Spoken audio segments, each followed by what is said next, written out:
Acompañada do alcalde e outros membros da corporación local, a deputada provincial responsable de plans desprazouse ata o cruceiro de Ró para supervisar o resultado de dúas obras acometidas na AC 550 o seu paso por este núcleo. Bueno, isto trátase de dúas intervencións, a primeira desa marxen dereita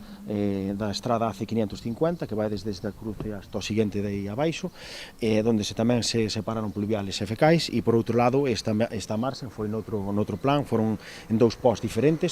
que discurre tamén desde este cruce tamén en paralelo hasta o seguinte cruce que temos alón baixo, e bueno, que ao final o que se conseguiu é separar pluviales de fecais e ademais, bueno, de contar xa con as aceras en condicións, que todos sabemos que tamén, bueno, das necesidades de mellorar as aceras é evitar caídas e, bueno, que os veciños poidan discurrir por elas con total normalidade. Estas dúas actuacións, que supuxeron un investimento próximo aos 138.000 euros, súmanse os máis de 1,4 millóns destinados este ano ao Concello de Outes, tanto no POS como no plan adicional, para obras, servizos e gasto corrente. Este ano 1,4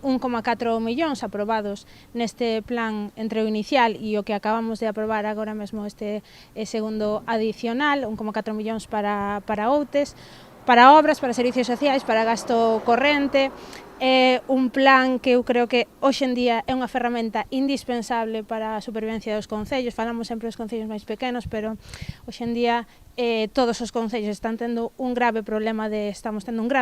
financiamento. Este plan, que é un plan estable, é un plan que dá a coñecer as súas cifras con anterioridade, o ano anterior, que permite planificar e, sobre todo, que dá moita facilidade e flexibilidade aos concellos para adaptalo á súa realidade e, como dicía o alcalde, pois dar solucións a problemas pois da veciñanza de cada concello. No marco deste plan, executarase tamén a mellora do alumeado no campo municipal de fútbol, así como o acondicionamento interior do primeiro andar do antigo colexio Emilio Navascués, xa en fase de licitación.